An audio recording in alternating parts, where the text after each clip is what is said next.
Активистот Стојан Рашков кој му се обрати на Точковски, истиот Стојан Рашков кој во 2014 бил избран за председател на СДММ Кочани.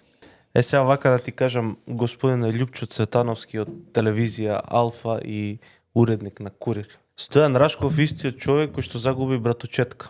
Стојан Рашков истиот човек кој што загуби и други членови на својата фамилија. Не знам колку е бројката конкретно од Кочани на починати, но сите луѓе кои што се починати Стојан Рашков лично ги познава. Покрај членовите на сопствената фамилија, тој загуби веројатно десетина блиски пријатели, а уште толку познаници. Имате ли бе вие душа? Имате ли срце? Имате ли мозок?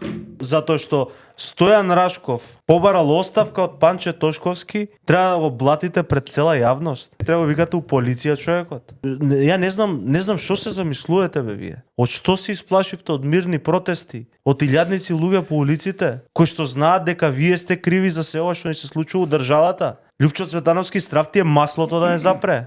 Улјето од Унгарија, се во животот е минливо. Останува само дали си бил човек дека си го живеел или не.